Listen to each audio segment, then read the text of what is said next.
Howdy ho, all you fantastic fish folk. Here's my face. So, at some point, if anyone's ever started the fish hobby, chances are one of your first ever fish were either, I would bet, a goldfish, some sort of tetra, perhaps a neon, a cardinal, something like that, or perhaps one of the all-time classics, a betta fish. I mean, after all, bettas are considered one of the more easier fish to care for, right? Well, yes, but no. By that I mean, while bettas are not the most difficult fish, not by a mile, I think there's more to it than what a lot of people realize there is. They have a few more needs than, just throwing them in a bowl per se. In this video, we're going to go ahead and take a gander at my two bettas in two different situations. And while doing so, also talking about what their needs are and how you can get the most out of your betta should you ever get another one, or what you can do to maybe get more out of the one that you already have if you're not already doing these things. So this little guy trying to hide in the corner is my white platinum betta, and his name is Phantom. And he resides inside this 4-gallon column tank. Phantom lives in this tank here by himself, minus a couple of snails, which he pretty much leaves alone. They're obviously not a food source for him because his teeth really don't bite through the shells and all that, but snails serve as a good cleaning up crew for him.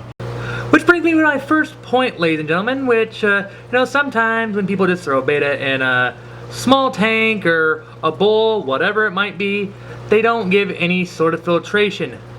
And ladies and gentlemen, this is no-no number one.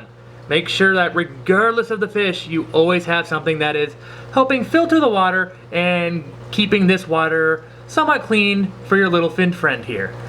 The specific filter I have in this tank is a sponge filter, and personally, if you're doing a smaller tank, this is what I recommend, because not only does it help filter your water, but it also, as you can see, creates bubbles and all that, and that is giving it oxygen. Even though fish have gills, they need oxygen in order to breathe. And obviously, breathing is very important. If you do not have some sort of deal putting oxygen in the tank, at some point the water is going to run out of sufficient oxygen for your fish in it to be able to breathe. Hence, your fish is going to eventually suffocate. As for the filter part, it's important to have something here that helps you keep the water relatively clean, because it makes your job as keeping their home nice easier. It helps keep the water clean, and it also helps fight off diseases, parasites, and all sorts of bad stuff that you don't want your fish to have, because in the end, it makes your fish a lot healthier. Filtration also helps your fish just overall look better. The healthier and happier they are in the water, the better their color and their personality, activity, whatever you want to call it, is going to be. Don't believe me? Here's an example. Here's a picture of when I got Phantom here from the pet store, where he was just in a little tiny cup. And here is his glory now. Quite a difference. His fins look better, his colors look better, all around a way prettier fish. Even though he was pretty cool to start with, he looks way cooler now. Something else worth noting, this is a thermometer on my tank. That's not the as important deal though, but notice there's a little bit of color right where it says 76. That's because that's about the temperature of his water. Bettas are not a cold water fish. They are a tropical water fish. Hence, usually their water should be kept somewhere in the temperature between 72 and 78 degrees. Helping me maintain that temperature is that water heater that is hiding behind my plants. This one specifically is 25 watts, which is plenty for this 4-gallon column tank, which Phantom lives in. And personally, I like where it has it at 76, because you never want to be on the lower end. I personally don't like being on the higher end either. The middle is pretty much perfect in my opinion. So then again, as I said earlier, if you have the water between 72 degrees and 78 degrees, bettas, or really most tropical fish in general, will be pretty happy as long as you keep it within that range. So obviously, as we all know, bettas can be kept by themselves and all that, but did you know that, given the right circumstances of course, you can put a betta in a community tank? So this guy right here trying to hide in the corner, there you are. Welcome to the show, buddy. This guy right here is a black crown tail betta, and his name is Raider, based off the football team because he has the black and silver colors. And as you can clearly see, Raider is not alone in here. He has 5 little friends, as a matter of fact. Well, actually 7 if you include the shrimp, but in terms of these guys are Ember Tetras, and they share this tank just fine with Raider. Of course, it also helps that they're all living inside this 20-gallon long tank, which is obviously more than enough for a beta, but since Tetras are active swimmers, it's also a good deal for them. Now, in my opinion, you could do a community tank inside a 10-gallon tank. If you do live plants, kind of like what I have here, you probably won't have to do it as heavy. You could also put like just some bigger rocks or some caves for the fish to hide on. The key is, yeah, just make sure that should the beta ever get a little aggressive, that your fish have places to hide or get away from him in order to just get out of his line of sight and out of harm's way. If you do that, then more than likely your beta community tank is going to work out quite well.